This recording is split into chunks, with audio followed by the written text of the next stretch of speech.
Okay, sports fans, welcome back to our final session for day two of our 193rd Annual General Membership Meeting. To kick off this portion of our session is our hardworking Lieutenant Governor, who, despite the fact that he's not here, he, you know, can always get a hold of him. He's always accessible. He's always open to receive our call wherever he is in this part of the world or traveling, if he is. But I want to say this about our LG. Um, Oftentimes politicians get criticized for making decisions that border on being political. But I saw a side of Josh Green that to me is worth talking about, and I share it with other people all the time. And that is, he did something very extraordinary when he reached out to an island in the Pacific that needed help with the measles epidemic that was ravaging their country. And he didn't need to do this because it wasn't the island of Maui. It wasn't the island of Kauai. It was one of our Polynesian sister islands in the Pacific. Um, he put together a team. He made all the contacts necessary to put together a group. He had willing volunteers that went along with him, who spent time away from their families, who sacrificed. And he did it within a week. He put it all together. I was amazed at how quickly he put this together. And knowing full well he wasn't going to get a vote at all because the folk can't vote for him, the people that he was taking care of anyway. So this is an example that I point out to folks when I talk about Lieutenant Governor Green's compassion and how he cares about us. So the advice that he's dispensing from his office, you can take that to the bank. It's been done with care and compassion and our general welfare. So without further ado, Lieutenant Governor Josh Green. Hey, thank you, Mayor Mufi. You always are in my heart that way, and thank you for that generosity. I can't even tell you how much that means to me. Fortunately, my wife did all of the work that you described, and then some. A wonderful partner in every way. Jamie actually was by my side, and as were you. You are humble and quite the cool guy, but I'll tell you, you really gave us the right lead to connect to the people who had needs. And that was special. That was a truly special experience. So thank you for remembering that. That was just about a year ago now. And it's, I'll tell you by way of segue, I didn't expect to tell this story, but first of all, thank you everyone for welcoming me. As Mufi is just explaining, there was a crisis in the Pacific, right? And Samoa had lost the ability to vaccinate their people for some time, and lots of children and families were suffering the measles. And today,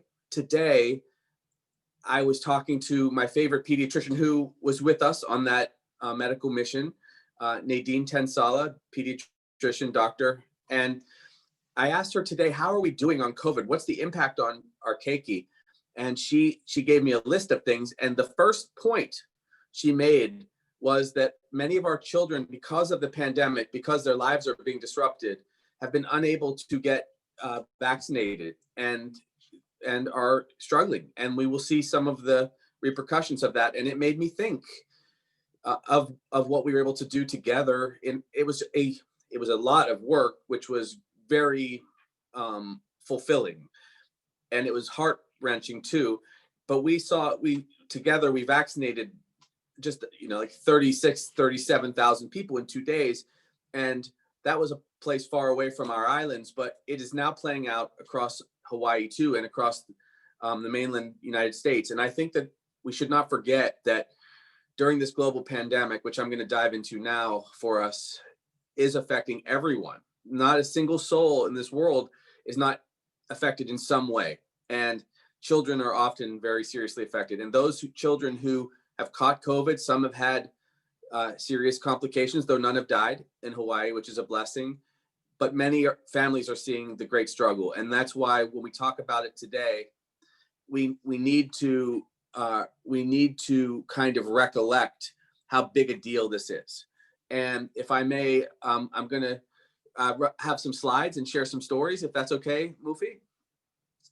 Okay, if someone could pull up that first slide, then that would be great for our team. And let me see if I can see how to get this out of here. Okay. I'm going to ask, don't know if the slides are up yet, but I'm going to take a look there. Here we go. Okay.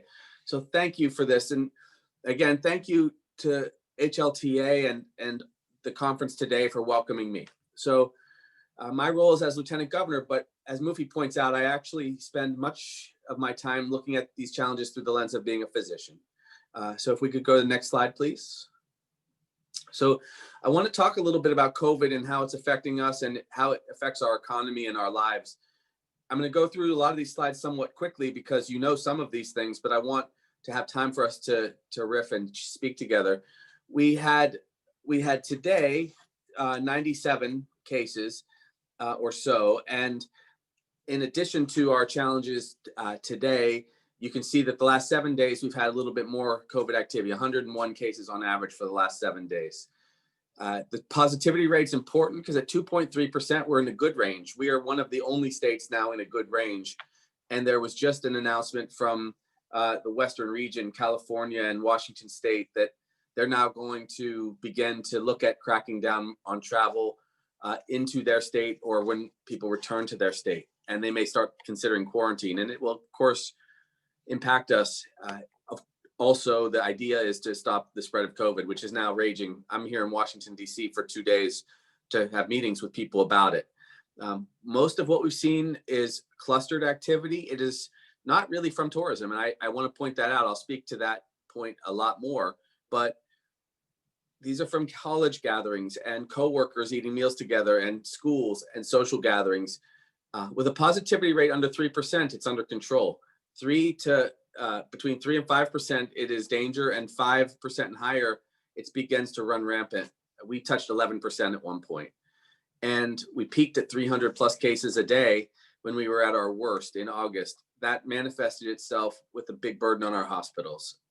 Currently, today we actually we got back down to the low 70s to about 71 individuals in the hospital, but very challenging when it was at its worst. When we had 318 individuals in the hospital and saw lots of fatalities every day, it was very hard.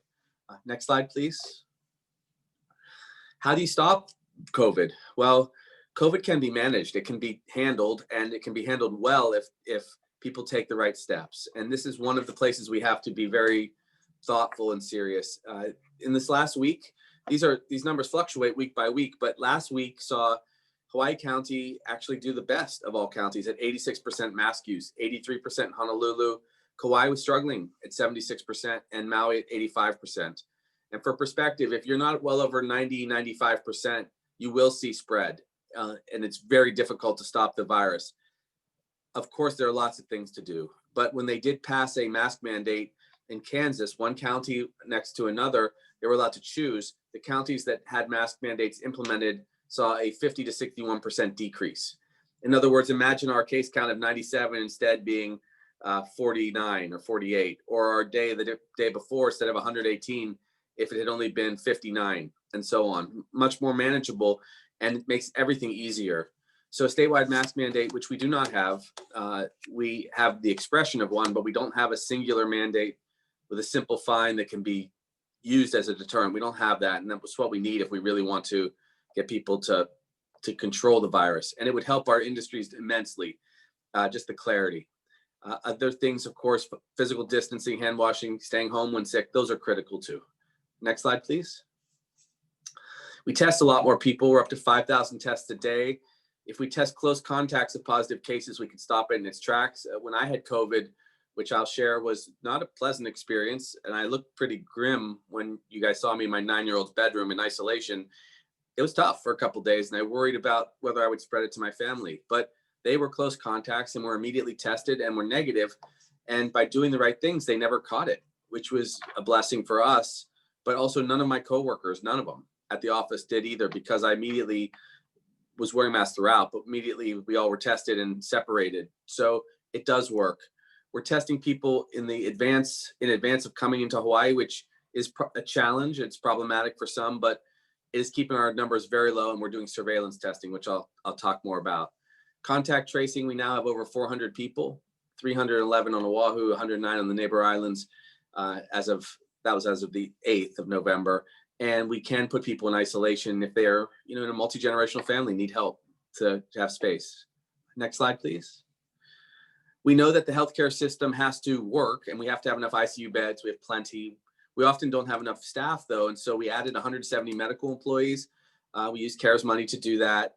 We can actually expand beds if we had to. It's very expensive, and we have enough beds. And of course, we have medications. Remdesivir, this monoclonal antibody, is now available, and I've spoken already with Eli Lilly to make sure we have it. We just got 80 doses in case we need it for new cases that are a challenge. So we have the healthcare that we need. We also have the plasma from donors. I'm donating next week. They're finally letting me donate after having had COVID. So these are the things that keep people alive, and it's actually going well. Our mortality rate's been dropping. Next slide, please. Here comes the vaccination. So though there are some challenges going on right now, and I don't like to be partisan, so I'm going to respect whomever is in the White House and whoever goes next, however that plays out. But we have to be able to vaccinate everyone, and we have over 150 stakeholders, 90 organizations, and we already sent our plan to the CDC.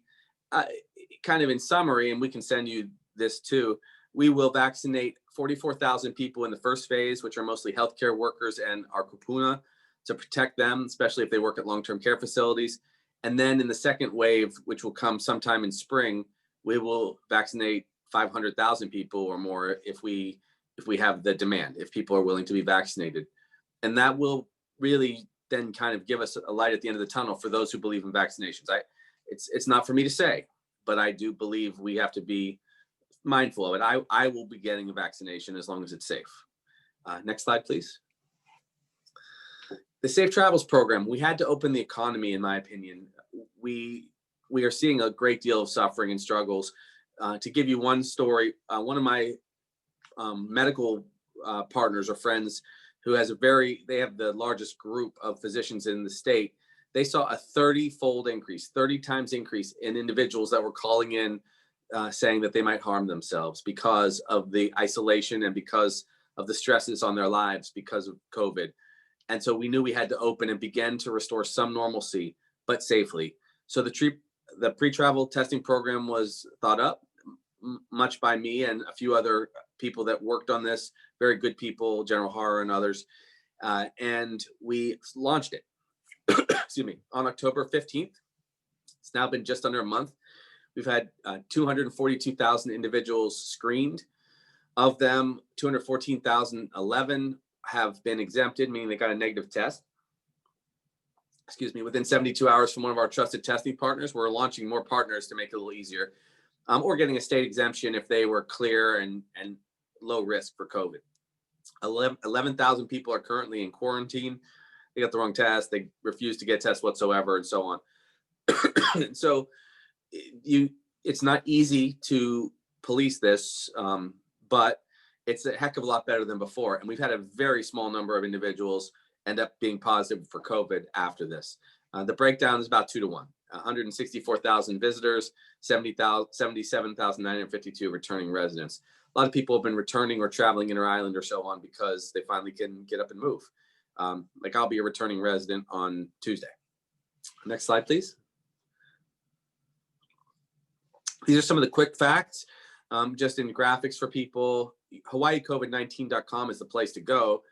It's got a lot of data, but you can see what the overall rules are. Second test after arrival being very important. The county of Hawaii for a while was doing 100% testing. You can see over there at lower left corner. But you have to get a test before coming back. You have to prove that it was a proper nucleic acid test. That's the PCR test. And then upload it into the computer system. And by doing that, we've really been able to do what no other state's done except for Alaska. And Alaska does not quarantine their people or enforce it. We've been able to really contain the virus. It has meant that we can restore the economy to some degree without having an expansive outbreak. Is it perfect? No, of course not. When other mayors make a little bit of hay and complain, I never said these things would be perfect. I just say that we're trying to restore hope to people, because there's so many people that have a wonderful life in Hawaii because they can work at a hotel, because they can be a part of tourism. And if we do it safely by wearing masks, which is why I started with that, and then traveling safely, we can do better than anyone else. And since then, New York and Israel have reached out to me to ask if they could emulate our program. That's a lot of outsiders asking for advice from Hawaii, which is unusual, but I think we do these kind of things quite well. Certainly you do a very great job in what you do in your industry. Next slide, please. Here are our trusted partners. You can see some big ones. I met actually with Vault today in Washington to make sure that they were getting it right for us, and they are, and to expand care and services for us. And also they're going to lower their prices down from $150 to I think $119 per our discussion. So we're going to save people a lot of money that want to travel here. It lowers that barrier for families of 4 or 5. They're going to spend some money coming to Hawaii, but I think that the test should not be the barrier. It should simply be the safety blanket, the shield, if you will.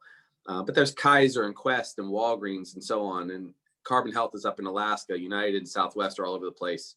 American. You could see that we're adding the top partners that you could imagine, and airports. So you'll see more of that in the coming days to make it easier, but with a test. Next slide, please. Now we also have inter-island travel quarantines, which I think are probably less relevant overall to what we have to do, but not without value, especially for Hawaii, where they're mindful. They have so few cases, they really don't want to push the edge of the envelope on that. And I understand. I think each mayor has to make their own minds up, and needless to say, we should respect mayors' prerogatives because they are very close to their issue. I certainly would never have deigned to poke Mufi when he was making a decision. So, I think that by doing this inter-county trusted testing program, we can also continue to have some safety and with some hassle, but it has its merits right now. It helps us to know what we're dealing with. So those are the partners. We're probably going to open this wide up in the next few weeks just to make it even simpler. Next slide, please. Japan has been launched. Mostly it's students and business people right now, but we worked out a similar deal to make sure it was safe. They have 1/13, this was actually as of last week, it's probably even less now, 1/13 the rate of COVID that we have in Southern California. So very low risk, very Akamai traveling partner and tourism partner to us, of course, representing a large percentage of our revenues when we have them at full tilt. So that will open up. I'm told that when the government does change over at the federal level, they will be much more amenable to opening much wider to us as soon as we have some more safety in place, and I'll help with that. One of the reasons I'm out here again. Canada, opening, announcing soon. They'll have a hybrid of our US and Japanese process, also streamlined to be effective. Korea, Guam, and others are coming on board. I think I have 1 or 2 more slides. We did Safe Travel's surveillance testing program to make sure that the pre-test was adequate and not leaving big gaping holes for COVID to kind of drive through, and it hasn't. We did, this is as of the 9th of November, so it's 4 days ago only, we had 15,158 post-arrival tests conducted, only 18 were positive. That number, I think, was 1 out of 842 people, lower than our base rate of COVID in our state. So we were just reassuring ourselves, making sure this program was sensible. I can tell you that in the last couple of days, every report I've gotten has been a 0, 0, 0. The people that have had the post-test have not been positive. So having a pre-test is helpful. Is it perfect? No, but it again it's been empowering for our economic capacity, and it's also pretty safe. We have a lot of partners who are testing, which is helpful. We'll get more as needed, but we wanted to make sure we got some good data. And I think that, at least for me, I'll try to give you clear data and less commentary in general. I'd like people to make up their own minds whether things are working. Next slide. Oh yeah, that's it. Mahalo. I guess I would say, just in closing, it's incredibly challenging for everybody. And to the industry, it's hard. The impact is unbelievable, of course, but by doing these things, by opening up and doing it with some reassurance that we are safe, it puts us light years ahead of most other places. And only by opening up as we survive COVID and we get to the vaccination and we move through this pandemic, can we even approximate any normalcy. And Normalcy means getting back to taking care of our keiki, making sure they start getting back to their lives, getting their immunizations, making sure our moms and dads can celebrate Christmas and have a future in 2021. And that's mostly what this is about. The day-to-day crises are many, and 2020 will be remembered. It will not be a year that people will recall with faint hearts, but we actually are going to get out of this better than any other state, it appears, knock wood. And thank you for what you do, because restarting the engine is not going to be easy, but I have total faith that you can. So again, thank you, and I'm available. Thank you. Thank you, LG. So we have a few questions for you, if you don't mind. I'm very excited of the fact that you are 5 hours ahead of us. So we'll try to get to this quickly. One of our members wants to know, what is your perspective on the new COVID vaccines coming out? And what is Hawaii's plan to get the vaccine out to the general public, specifically hospitality workers?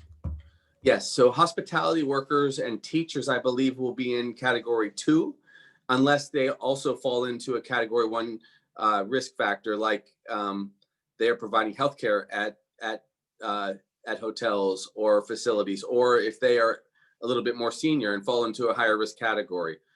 Younger people, the first category is especially for, and this will be 44,000 vaccinations starting, it looks like around, best projection around December 4th. We'll see what the feds give us. But that is for people who have to go out on ambulances or who are living at nursing facilities who have very high mortality rate. The next big category enters in those of us who are front facing to a lot of individuals in society. People at airports, people at hotels, at front desks, seeing a lot of individuals that are traveling in, and then kind of other people in certain service industries, which I would actually include teachers in, because they're going to be with young people that have runny noses and can spread this virus. So that's phase 2. Also, I will tell you this, if we have extra from phase 1, stage 1, then we're going to offer it right on down the line. And we will ask for as much vaccination as we can get. Also, it is a pretty big lift. To vaccinate 500,000 people plus, and you have to do 2 shots, just so everybody knows, it's going to take good coordination. It may very well be, if we aren't already, that we need to have HLTA at the table, because there's going to be a lot of different ways to deliver this vaccination. Though it has to be delivered in cold temperatures out of coolers, it still can be delivered at central locations where there are a lot of people. And I like the idea of people coming to work and getting shots rather than having to spread out. So there should be options there.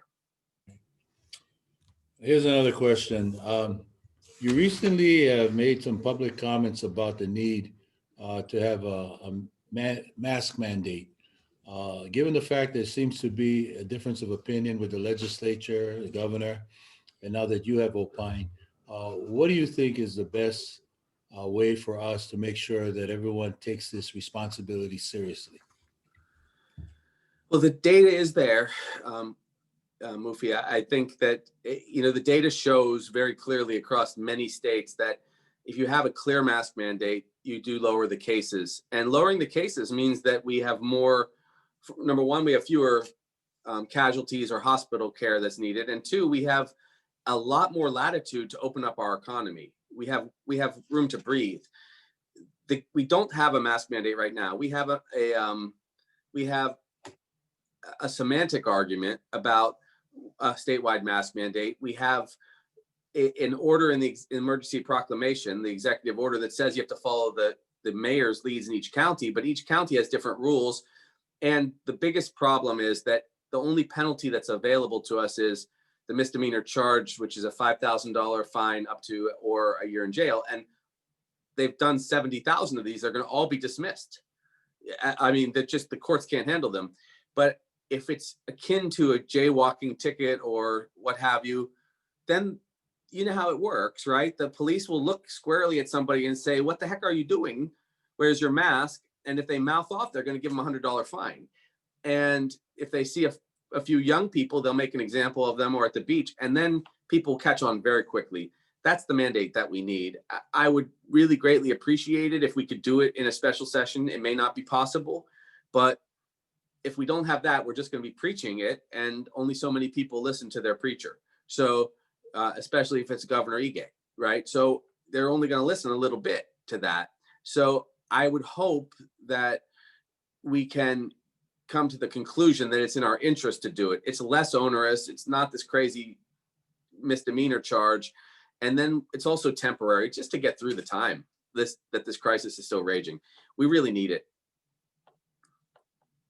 LG, just that, I have said when folks have criticized the industry that we weren't doing enough to make sure that the visitors were wearing masks. I said, look, join me on a daily stroll in Waikiki and you'll see, our local population is just as responsible, if not more responsible, for not wearing masks and the like. So glad to hear your response to that. Yeah, we need a stronger a mandate, if you will, for the people to take across the board. And I agree with you. Number of people that get it now, or they get cited, or they get some kind of violation, they'll say, look, I know the judge's not going to hear it, or if I go to court, chances are the police officer's not going to show up. It doesn't do anything. Right. Or they're going to say I have asthma, leave me alone. Right.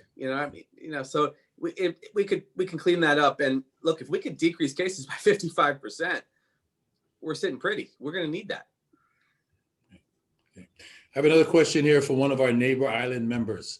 If a visitor tests positive after arriving in the state, are they allowed to return to the mainland, or do they have to stay longer in the state for 14 days in quarantine? Great question. So if someone on a follow-up test tests positive, or let's say they get a fever and they go get a test, they do have to stay isolated for 10 days till they have been asymptomatic. So it's 10 days. It's 14 days for any close contacts. It is a very great challenge. It's one of the great challenges of travel during the COVID epidemic. They're not allowed to get on a plane. Do some people get on a plane? Of course, some do, because it's very hard to tell. Many people are asymptomatic, and also many people will not tell the travel industry that they got on a plane. But most people do the right thing, I believe. And we've gamed this out. We really do need to, I think, give accommodations to people. We have some hotel rooms, as you in the tourism industry has very generously put up a lot of resources. We have hundreds and hundreds of rooms, many of which are not used. And if we have to allow people to stay an extra 7 days in a state-sponsored or county-sponsored hotel room because they can't travel, I think we should. I don't think it's our place to punish someone who accidentally catches COVID and then may not have the resources to spend another $3,000 or $4,000. So we have to accommodate them, but we can't put them on a plane if they're hot. It's too risky for the others. Okay, great. So here's the last question for you. It's kind of a modified version of what we asked of some of the other elected officials. If you had an opportunity, in fact, you're in Washington, D.C., so who knows, you might get an invitation from President-elect Biden. If you had an opportunity to sit with him, what would you tell him that Hawaii needs, kind of assistance Hawaii needs as we go into 2021? What would be your priority ask? Thank you for that, Mufi. Well, we've been very successful as compared to the rest of the country. We actually are the second lowest rate of COVID, fourth lowest mortality rate. We've done some things very well, but we do have challenges ahead. We have a small economy, and we obviously saw a devastating decrease in our economic capacity. I would ask President-elect Biden to extend our capacity to spend CARES monies and to augment them so that we can make the decisions from a health perspective rather than a desperate other perspective, which might require risk. I will tell you this, that I have met and communicated this to his likely Health and Human Services secretary. So my first call after the election was more or less solidified or decided, was to that person and to express that this is what we need. There's lots of other things that we need, but I had already been briefing that person secretly, privately, on a weekly basis about how we're doing. And I think that Hawaii is unique. Obviously, I took our case to the head of the CDC and also to Dr. Fauci during the course of this, just to use them as a sounding board to make sure we weren't making any mistakes in a very unusual time. And they've been actually very supportive in their comments. And so I'll continue to do that. I think that the health team that that President-elect Biden has put together is quite something. And one of them happens to be one of my classmates from college, which is just a nice little lucky break. So I'm optimistic that we will do well, but I don't know how great the challenge will be yet. It's quite something on the mainland. So we're going to have to brace ourselves for some challenges this winter. Are you on the short list for Secretary of Health and Human Services? I'm not on any list for that, I can assure you. But I thought I'd ask. You're in DC. I'm on the list for loudmouth from Hawaii to make sure our people don't get screwed over when there's a new White House in place. Well, LG, thank you so much for your generous time, and also not only appearing before us today, but you also did it for our Neighbor Island chapter, MHLA. You also appeared virtually for them as well. So we thank you for your dedication and commitment, and we look forward to this continuing partnership with you as someone who understands the importance of opening up the economy safely. Safe travels, and when you return to Hawaii, mahalo. Thank you for everything. Take care. Okay. I'm gonna go to one of our mayor-elects could not be with us today due to a last-minute meeting that he was called to do with his transition. And of course, I know all too well that these meetings have paramount importance as you're trying to put together a cabinet as well as be able to hit the ground running. So Rick Blangiardi was very generous with his time. He's put together a video with a special message just for HLTA. He also has said to me that he wants to meet with us regularly. He wants us to have a seat at the table so that we can help him in his agenda of trying to bolster the economic fortunes of the state of Hawaii. Rick's no stranger to HLTA. He's been a big supporter of our charity walk. While the general manager of Hawaii News Now, they were consistent and constant sponsors, giving us a lot of airtime to promote the charity walk. And even one year we had them as the Grand Marshal of our charity walk. So without further ado, here's a special message from Mayor-elect Rick Blangiardi.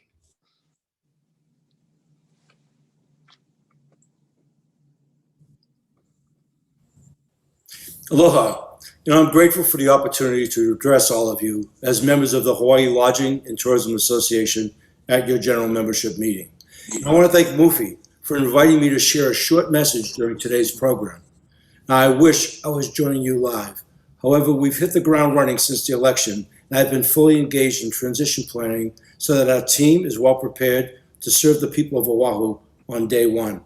And while I'm not yet in position to effect change as mayor, I want to give you a clear understanding of what my immediate goals are once we are in office. On the pandemic, as we're all aware, the COVID-19 pandemic is one of the most urgent issues we face, one that I have said will be a top priority for my administration. Now you, more than anyone, know how crippling this pandemic has been. Your industry has been extraordinarily impacted by this crisis. Now, you're real people with real families who have experienced loss on so many levels. So we plan to take strong, effective measures to stop the spread of the virus. But I also understand that effective solutions require working with industry leaders who are on the front lines and who see real effects of this pandemic. So I plan to invite industry leaders and businesses to a seat at the table to help us create sensible, impactful solutions to COVID's devastation on tourism. Now, on our economy, throughout my campaign, I've said that the health of our people is not exclusive from economic health. They go hand in hand. If people's safety, health, and emotional well-being is threatened, they will not behave and contribute to the economy as normal. And that is why our administration plans to take thoughtful, collaborative action to restart the state's largest source of jobs, tax revenues, and associated economic activity, the tourism industry. We'll work with hotels, restaurants, transportation companies, retail sector, and other related businesses on finding practical, mutually agreeable ways to return to some semblance of business normalcy. On homelessness. Now look, let's be honest. Before COVID-19, we were dealing with a different kind of pandemic, homelessness. And the current crisis has only compounded our homelessness issue. So I applaud the HLTA for demonstrating strong leadership in the past in working with service providers and the legislature to address homelessness in tourism areas. Now, under my administration, our approach to homelessness will be a departure from current practices. However, we remain committed to creating sustainable solutions, shelter, and help for our homeless population. And I look forward to your continued interest in this effort. Now, public safety. I was fortunate to have the support of SHOPO during my campaign, and I've always been a strong advocate for our police, firefighters, and other first responders because they are an integral part of public safety. So I want to ensure that they have the resources they need to protect our community. And I'm hopeful you share in this priority because a safe city is a welcoming city for our visitors. You know, there's so much more to look forward to, but for now, I want to assure you that I'm eager to sit down with you regularly to discuss how we can work together to address the very difficult road ahead. So mahalo again for the opportunity to share my thoughts with you today. And thank you for all that you do to take care of our visitors and our island home. Aloha. So there you have it, Mayor-elect Rick Blangiardi. You know, he really regrets not being here today. So I asked him, because it was such a last-minute cancellation, if he would take the time, and he did that. And as you can see, the four things that he emphasized is really what we're all about in many ways. We're concerned about public safety. We do the Visitor Public Safety Conference every year. We've wrapped our arms around the homelessness issues in many, many ways. Obviously, the pandemic, which is why it was great to hear from Lieutenant Governor Green on what the state is doing in that regard. And then bottom line, economic recovery. But the best thing that I've heard from him, which was something that we talked about shortly after his election, was we will have regular discussions. And I think that is so important. We didn't always have a consistent policy with some of our elected officials in the past, especially at the county level.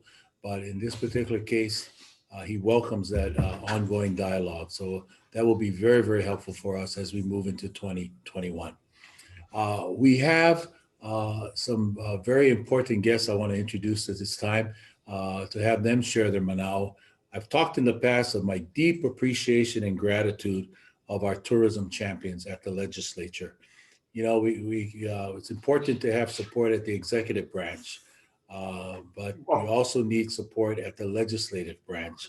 The two gentlemen that have been at the helm of their respective tourism committees has been Representative Richard Onishi and Senator Glenn Wakai. And we were informed recently that they will continue to be the chairs of those two committees. We're very, very fortunate.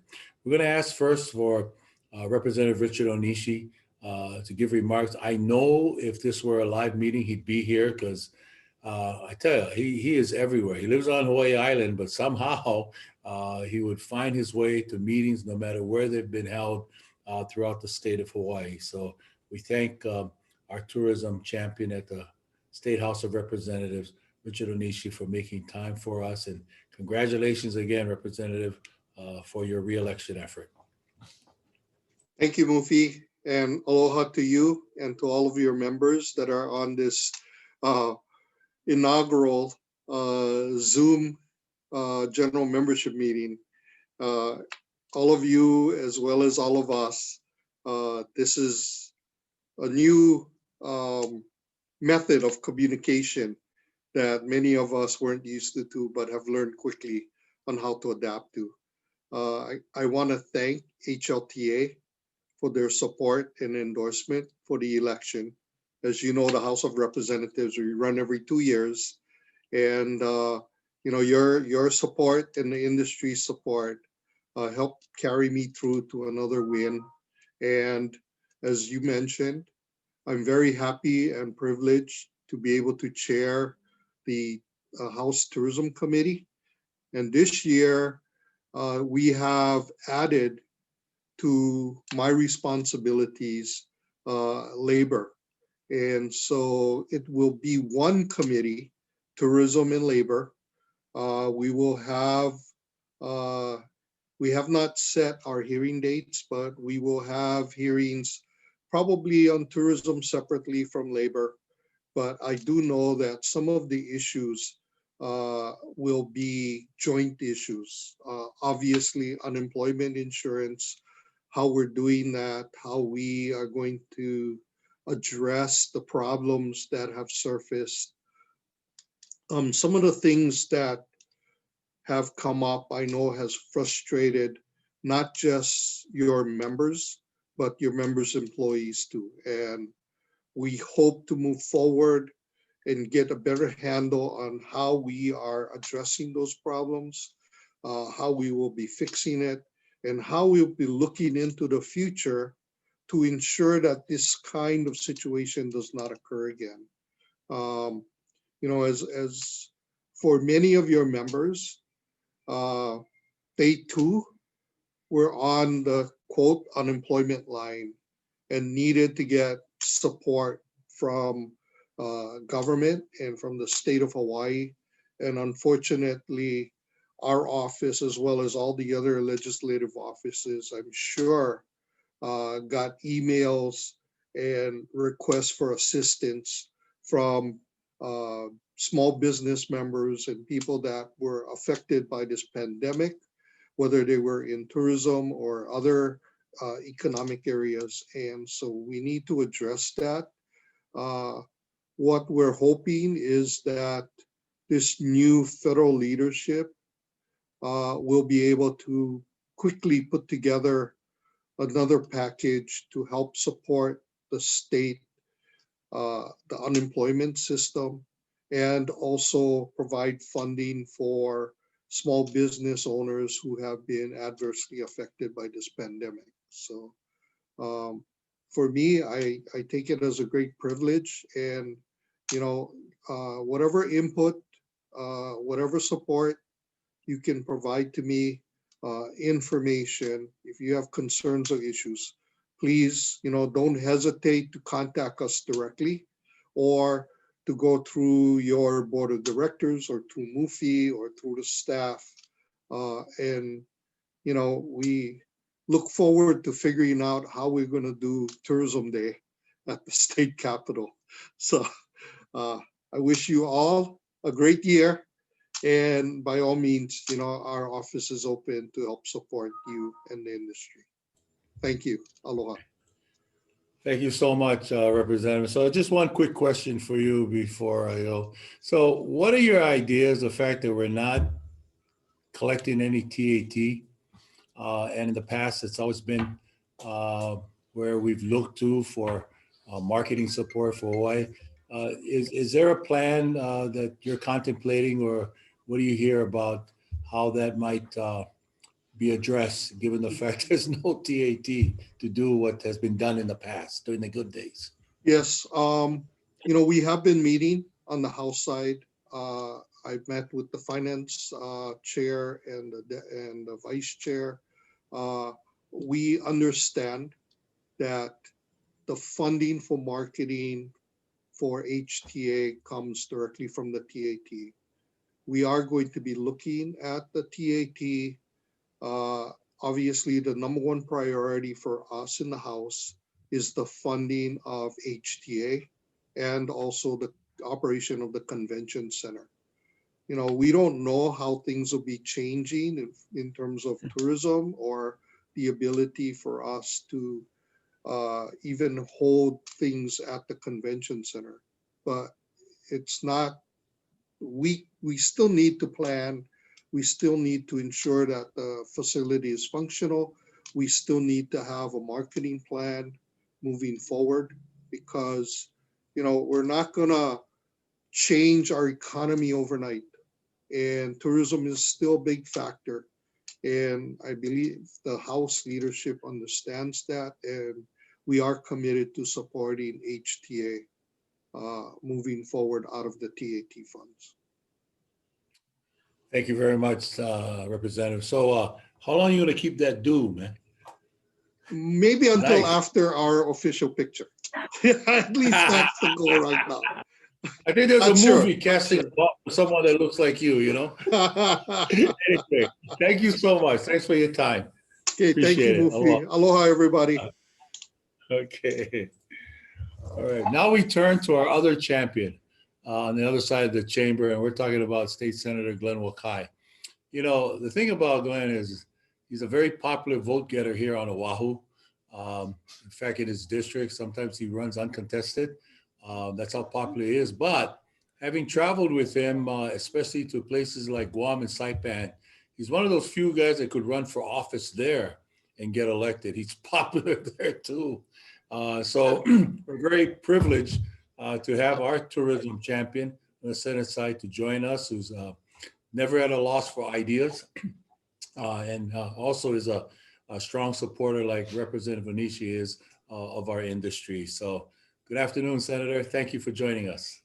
Aloha, Mufi. Half a day, Mufi, and it's a pleasure to be able to work with you for the next 2 years, as well as my pal on the House side, Representative Onishi. I think the fact that we have folks that are kind of in tuned and really understand the industry is going to hopefully bode well as we try to navigate through some very, very difficult days ahead. And I just find it amazing that, back in January, we were talking, not we, but some in the community were talking about over tourism, that 10 million. Oh my God, that is too much. We need to dial it back. And now look at where we are. Our detractors have to kind of watch out what they wish for at times. And some of those detractors are now talking about, oh, we need to diversify the economy. We're over dependent on tourism. Well, Hawaii is not going to invent a new economic engine in the middle of this pandemic. We have to go back to what we know, and what we know is tourism. But we have to take this opportunity, in my opinion, to make it even better than it was in January.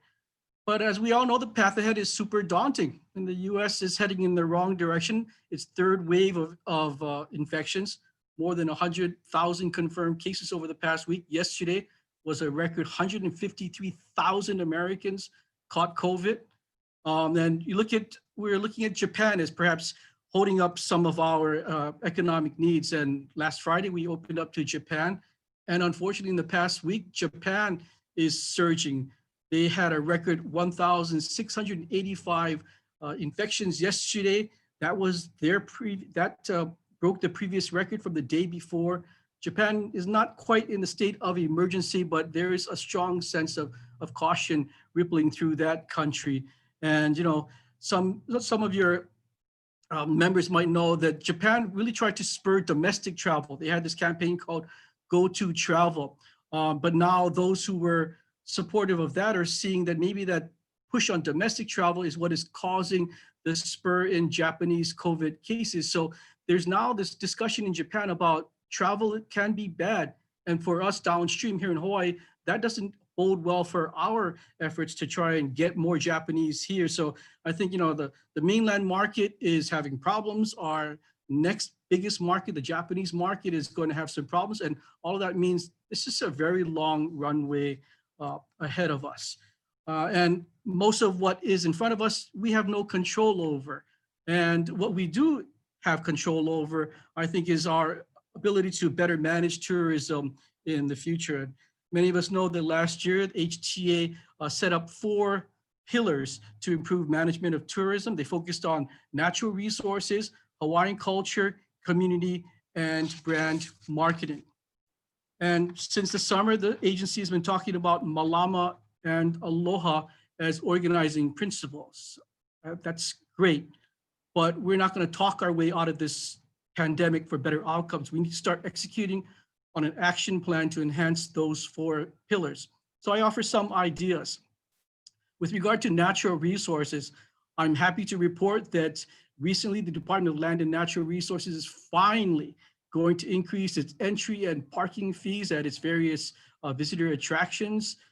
To me, the best way to adjust visitor behavior upon arrival is to hit them in the pocketbook.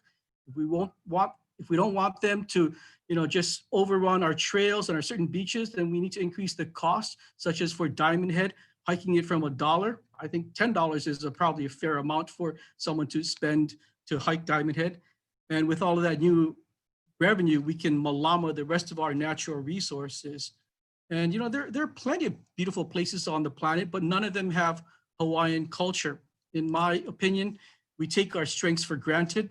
And surfing, for example, in Hawaii, we have no surf museum. We have no competitive high school surfing. We have no global surfing brands based in Hawaii. I'm working with HTA to celebrate surfing.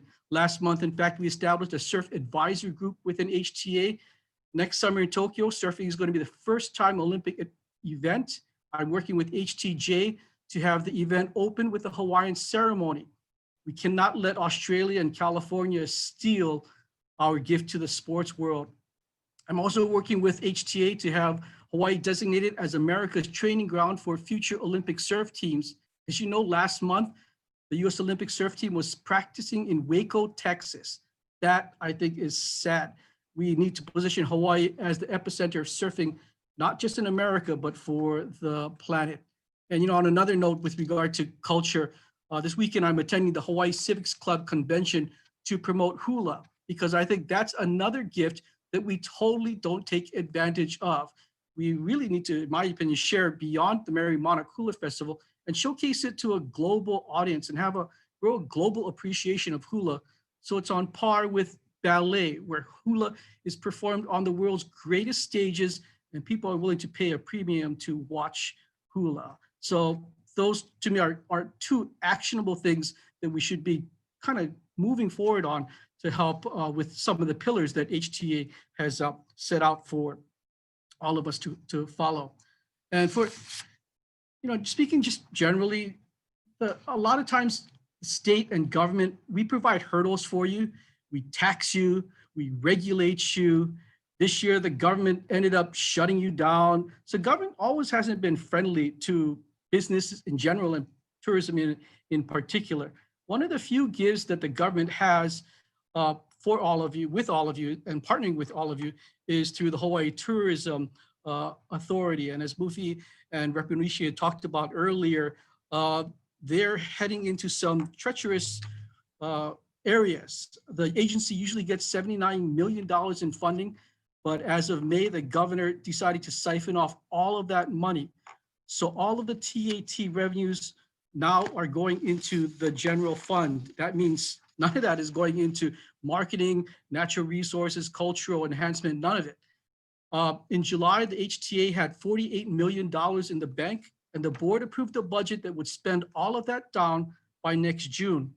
Last week, I asked John DeFries, well, when is the governor going to put the TAT back into your account? He didn't know.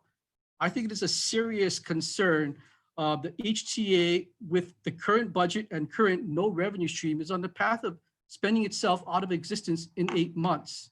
So I encouraged Mr. DeFries, I encouraged the HTA board to look at substantially cutting back on its expenses because we need to have you exist. But if you know that there's no potential money coming in the near future, why are you spending down every last dime that you have? I mean, we should be saving all of those precious dollars for the eventual rebound after a vaccine begins to be distributed across the globe. And that's the day when all of us will rejoice and we can finally get back to a tourism recovery. Thank you, Mufi. Those are my thoughts. Okay, so just one quick question for you. Your committee also has been focused in the past in your personal interest in technology. Can you share with us some of your thoughts there and the synergism that you see between technology and tourism, perhaps? I think I was watching earlier when Paul Yonomini was talking about data. And I think technology can be just collecting and analyzing data. We have a great, HT has a research branch, and they're good at collecting data, but not really good at using that data to be really strategic and to how exactly are we going to go after the higher spending visitor, whether they're in the US mainland, whether they're in Japan. We really need to use data to help us, going back to better management of tourism. We all want higher spending tourists, right? We talk about it, we've talked about it for decades. Finally, in this day and age, we have the ability to not just kind of test the winds and use anecdotes to drive our decision-making, but we can use data to really go after strategically the visitor that we want to have come to Hawaii. As I said, you're never short of ideas, and always enjoy. We got to get moving, Mufi. We got to get moving. We can't be talking about Malama and Aloha. We have to have an action plan. Ditto, ditto, ditto. Thank you so much. Thanks, Senator. Have a great weekend. You too. Okay, we have two final speakers, gang, and I tell you, I didn't realize that they knew each other. The other day, Augie and I were breaking bread, and I was calling Mayor-elect Roth on the Big Island, on Hawaii Island, to make sure that he would have some time for us. And as I'm speaking to him, it turns out he and Augie met each other and know each other from the time that Augie had done some work for Mayor Kinoi on Hawaii Island. And certainly this is a great way to end the day. So I'm going to call upon Councilmember-elect Augie Tulba first, and then we'll wrap up with Mayor-elect Mitch Roth, who's had a very busy day, and certainly appreciate him moving things around in his schedule to be with us. So first of all, I see Augie there. So, it's going to be very different for me to call him Council Member, not Augie, Council Member Augusto Tulba. And that's what he brought out in the campaign is it's not Augie. His real name is Augusto. And he and I have a background like you wouldn't believe it. We're tied at the hip. Both grew up in Kalihi, went to the School of Hard Knocks, what have you. And I'm just delighted. He was one of the candidates we picked out early, thanks to our endorsement committee. We knew the odds were against him. We knew he was a huge underdog. Very, very pleased. He told me the other day that we were one of two organizations that endorsed him, while his opponent had choke endorsements across the board. Very, very pleased to have him today to share a few moments with us. Once again, Council Member Augusto Tulba. Thank you, Mufi. And thank you so much, everyone. First off, I got to tell you, if my dad was alive right now, and he would be so proud that I finally is using the name that was given to me by my so Augusto is my grandpa's name. My grandpa and my grandma came from the Philippines in 1916, one of the first waves of Filipino to work in the plantation. And this election has brought out that. So I'm very thankful because I think a lot of Filipinos did not know I was Filipino. So that's already a plus for me because I live in a district that has a lot of Filipinos. And I was so honored and thankful that the Hawaii Lodging and Tourism Association came aboard real early. It really, especially towards the end, it gave me a lot of momentum and it gave me a lot of, it really made it solid in my campaign that such a big organization like Hawaii Lodging and Tourism came aboard and, give me it gave me credibility. So I am so thankful. I know Mufi knows because I've been part of the entertainment business for 28 years. And I know Waikiki, I know the tourism agency, I know that there's a lot of people in my community. We have the largest unemployment in Waipahu and ever. And in the last months of campaigning, I got to knock on doors and I got to hear how hard it is right now. So I'm your guy. I want to see our people in my district get back to work and feel safe. And I know we're going to do a good job in making them, feel that way because these guys and these men and women really want to get back to work. And I want to be part of the discussion and making sure they get back to work safely so that we can open up our state and get our hardworking people in our district back to work. So I'm thankful that you guys came aboard real early to help me out. And what a great win. I am so excited. I'm ready. Honestly, Mufi will tell you, I'm ready to roll up my sleeves and get to work. So thank you guys so much. And yes, Mitch and I go way back. So what an exciting time for, all of us. Okay, great. Well, Augie, you probably knew what that question was going to be, because that was a question that someone wanted to know, is how are you going to take care of all the hospitality workers from Waipahu and Ewa Beach? And you just said it to us. It's going to be a priority for you. So Absolutely.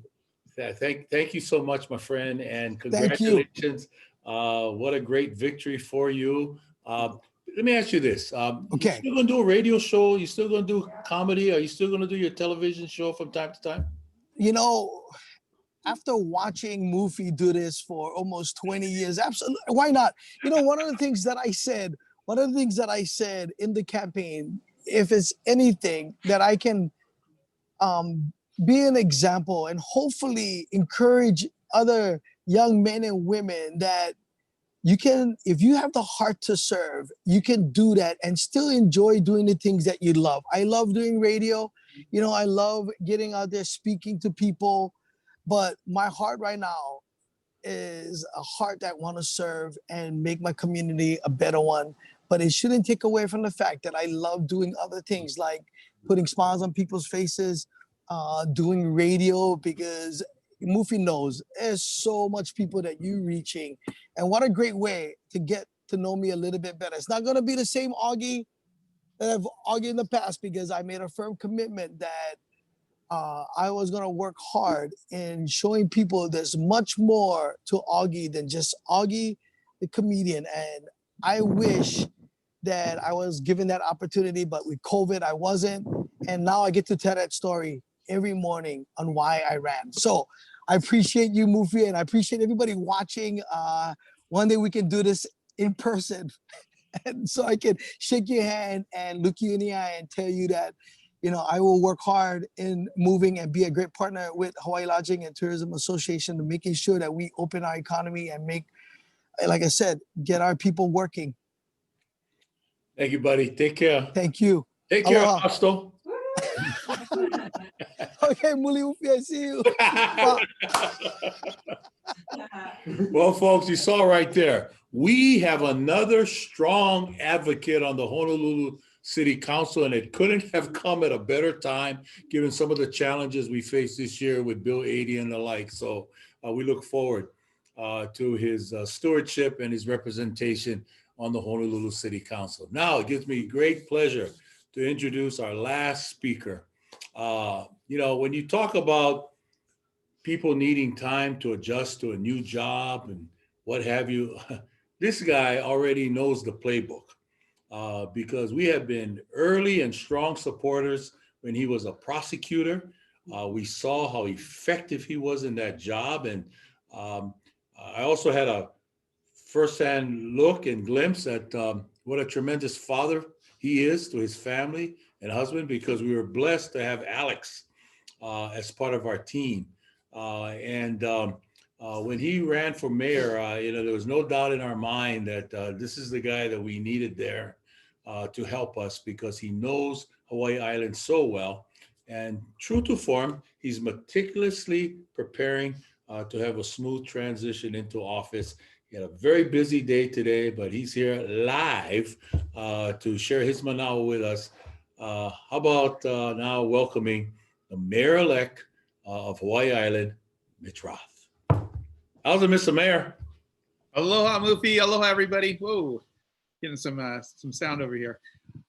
Thank you so much. I really appreciate the opportunity to come talk to everybody here. Hopefully you guys can hear me. Can you hear me over there? Okay, great. Thank you, HLTA. Mufi said it, not only supported me in this mayor campaign, but they were early adopters 8 years ago when I ran for prosecutor in a race that nobody thought I could win. You guys were there, and I really appreciate it. Kind of listen to Augie. What a great guy. I feel so great that he won. It was the one race in the state that I really had to watch. I think I was one of his first sponsors, and a lot of people just think about him as a comedian. We had the opportunity of working with him here on the Big Island. He was working on youth issues, and so I think you're going to be very impressed with him and the job that he does. And I'm pretty excited for him and for Honolulu for having him. I was listening to him and I was thinking about how I got my start. And I don't know if you know this, Mufi, but I actually got my start in the hospitality industry in Honolulu, working for Jermaine's Too Good to Miss Luau's. I was a tour escort, singing songs, telling jokes on the bus. And I promise I won't sing any songs, although I know you sing songs. But the hospitality industry is very near and dear. As Mufi said, my daughter Alexandra worked for HLTA, and she's now with the Hawaii Convention and Visitor Bureau. She's the Eastern Region Director, something like that. She lives in New York, and her job is to sell Hawaii to half the country. And so the hospitality industry is very, very important for me and for my family. And on this island, it's the one industry that's really taken a hit. Been in meetings in person in the Kona side on our coast over here, I've just come from like 3 or 4 Zoom meetings, so it's been a Mazda day. Zoom, Zoom, Zoom. I'm going from meeting to meeting to meeting to meeting. But looking forward, we need to make sure that the way we treat our Big Island is the way we're treating our whole state, and that is realizing where our bread is buttered, and that is from the hospitality industry, making sure that we get them back to work in a safe manner. And so that's really important. So we've been having conversations. I've been in a lot of conversations with CDC, with Mayor Kim, with a lot of our doctors, with some people from the community that are supporting, and realizing that a lot of things need to change going forward. One, we need to be very clear about what we're going to do. As a state, we knew we were opening on October 15th, and yet we're making last minute decisions. And that confusion doesn't do anybody good. It hurts our businesses, it hurts our hotels, it hurts in planning. It also hurts, with our tourist industry. For our tourists coming here, our visitors, if they're making plans and they don't know what's going to happen day to day, it makes it very difficult. I think one of the things that we need to do, and as a mayor, I'm going to be advocating that we're all on the same page working together. My daughter tells me that when people are coming to Hawaii, they don't understand there's a difference between the different islands and the different rules between islands. We need to make sure that we're advocating for, one standard, one rule that everybody can look for.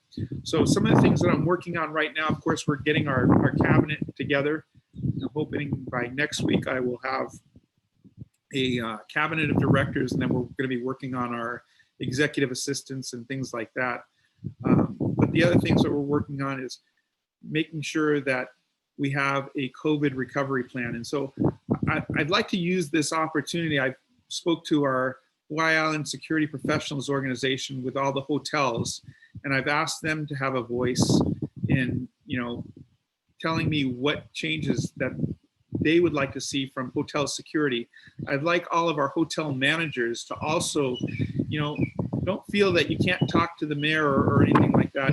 It's going to be important that we hear from the people that are really being affected, and that's a lot of the people in our hotel industry. What changes need to be made? So I'm hoping to hear from a lot of you. I've been involved with the hospitality industry in many different forms, and so a lot of people on our island know how to get in touch with me, and I hope, if not, right now I'm still at the prosecutor's office. If you have great ideas, feel free to reach out to my secretary, Tammy, and set up a meeting with me so we make sure that your voice is being heard. I think that's going to be really important as we move forward. So I'm going to turn it over. I know you have a lot of questions for me. I look forward, and I know I'm also at the end of the day, so rather than just going on blathering after a whole day of going from meeting to meeting to meeting, I'll open it up to questions. Sure. Okay, we got a few here. So what specifically, one of our members is asking, is your plan to revitalize the tourism economy for Hawaii Island? a big part of that specifically for tourism is listening to people in the industry. I don't know if Ross Birch is online with us, but I've been talking a lot to Ross, and Ross has some great ideas. Also, I've been talking, like I said, today I was with the Hawaii Island security professionals industry, which is pretty much our hotel security. I've been talking to them. I've been talking to some of the hotel managers. I think it's going to be really important to be talking to people in the industry, people like you, Mufi, John DeFries, and not making all of the decisions thinking that I have all the answers, listening to people who are actually in the trenches to make those changes. We have Craig Anderson, who is our chapter chair on Hawaii Island, who you know very well. Yep. So what I'm hearing from you today is really music to our ears, if I could use that metaphor, because of the fact that you want to have ongoing dialogue with us. And that's very important for our members to know that we're in this together. We want to help you, Mayor, make sure that you put Hawaii Island in a better place. And certainly it benefits us as being the key driver of the economy, since so much is dependent on tourism. So we're going to take you up on that, just as Mayor-elect Blangiardi made the same commitment to us to have this regular dialogue. So one of the things that you and I had talked about, and I know it was on your radar screen as a prosecutor, is an ongoing conference that we sponsor from HLTA called the Visitor Public Safety Conference. It's really been a wonderful mechanism on Oahu to get the police chief there, the other law enforcement folks, prosecutor's office, U.S. District Attorney, what have you, to see what their priorities are. And then we as an industry try to dovetail it. So if they have proposals before the legislature, before the council, we can be supportive. And we talked about that. We couldn't do it. And I know you had a great program lined up for us pre-pandemic. And now as the mayor, it'd be wonderful to have you lead the charge for us, to work together with you, to have something like that on Hawaii Island. Yeah, and I think that was actually, March 24th, we were supposed to have it on the Big Island. Perfect COVID time to get COVIDed. And so, yeah, we definitely want to do that. I mean, that's what I've done through my career, is I've worked on problem solving, and there's a whole plan that we looked at putting in forward as for this area, talking about things like CPTED, crime prevention through environmental design, talking about how we get more community involvement, hotel involvement, as well, as other things to prevent crime. So I'm hoping that, we can do that in person, but if not, we may have to do it like we're doing this online. But I do intend on making sure that public safety is a big part of what we're looking at. We have homeless issues, we have other kinds of issues that, all affect our tourists. And we have to be of the mindset that if tourists don't come here, everybody suffers. And what is it that we need to do to make sure that our visitors are coming? And part of that is making sure we have an environment that they want to come to. One of the strengths that I saw when you were a prosecutor was collaborating and bringing decision makers together. And when I look at Hawaii Island and I look at your elected officials, we had earlier our tourism chair, for example, Richard Onishi, who's based on the Hawaii Island. Our newest member of our congressional delegation is Kai Kahele, now who I understand, and he says that he wants to make his district office on Hawaii Island as opposed to Honolulu, or may have a separate office there, in talking with Kai. And then you have longtime fixtures at the legislature like Lorraine Inouye and others. How does this play into your philosophy of, as I said earlier, to enable you to hit that ground running? What do you see as first thing that you'd like to see the delegation work together on to benefit Hawaii Island? Well, one of the great things is people like Richard and Lorraine and all those people, the people that are representing Hawaii Island, I have, I believe, to have great relationships with. Our council, I have great relationships, and even at our federal level, we have great things going on. And so I believe that we do have those partnerships to really changed our philosophy of government.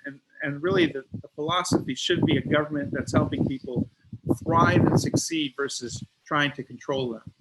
And so, you know, there's a whole bunch of areas that we're looking at making changes in, but really it's having a listening ear. And I had a great conversation with Ross Birch. I know he's online, and we're talking about how do we allow people to get together and meet, coming up with rules.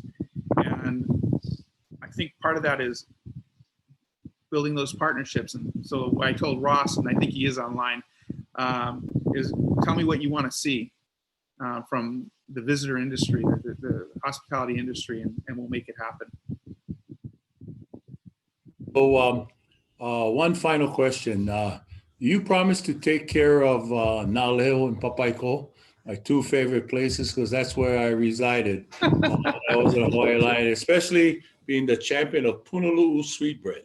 We're going to take care of the whole island, Mufi. So not Leo, but North Kohala as well. And every place in between. All right.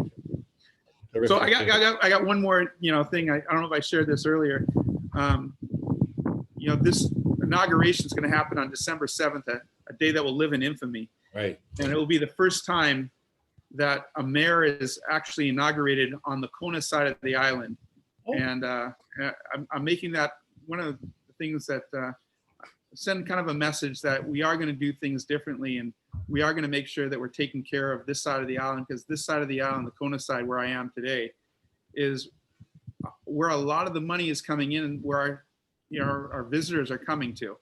And so we need to make sure that we have an infrastructure here that, is up to par. Well, knowing what I know about Hawaii Island, that's a very astute move. You don't want your island thinking that there's two different parts of it, East Hawaii and West Hawaii. And I certainly liken it to the move I did when I was mayor, to make sure that we had regular cabinet meetings and building out Kapolei, the west side, and not having people in that part of Oahu feel that everything had to happen at Honolulu Hale. So kudos to you for doing that. That's terrific. December 7th. Wow. First time ever a mayor is going to be sworn in on that side of the island. Anyhow, so I just want to thank you and thank everybody, online. I know there's a lot of people on here that really make a great difference to make Hawaii, a better place for our visitors, but also for the people that live here. And I just want to thank everybody for doing what they've done. Well, you're no stranger to us. We know that you were a regular at our charity walks as well. Yep. Our leaders know who you are. The employees know who you are. And once again, it's great to know also that someone near and dear to you is gainfully employed in the hospitality industry. So when we can't get to you, we'll say, hey, Alex, can you talk to Dad tonight? Send him a message from us. He'll be able to get to me. Yeah, I have your number there here. You go. So thank you again. Thank you again, Mayor Roth. Now, looking forward to 4 great years, if not more, at the helm of a very special island. Thank you for all that you've done in the past, and thank you for all that you will do going forward. Mahalo. Thanks, Mufi. Aloha, everybody. Okay, well, we've had some fruitful discussions today, but we're not POW yet. Okay, we have some prizes that we want to give away. As you know, this has always been part of our tradition. And just because we're going virtual, we didn't want you to think that this was now going to be virtually non-existent. It is going to happen. So I am going to turn it over to my hard-working staff to do this portion of the program. I understand we have, as of last night, we had 8 prizes. Am I still correct, gang? Sounds about right. Okay. 8 prizes. So stay tuned, as each of them will talk with you and let you know what you need to do as prizes. Once again, so happy that all of you could join us. Very grateful for the discussions that we've had. Appreciate all your support in getting us through this tumultuous year of 2020. And as we head into 2021, as I said, another mantra I'm going to incorporate is organizations. We don't base decisions on fear. It's always about hope. It's all about faith. It's all about optimism. And that's what we heard during the course of these 2 days with you. So mahalo plenty. God bless all of you. Aloha kia koa.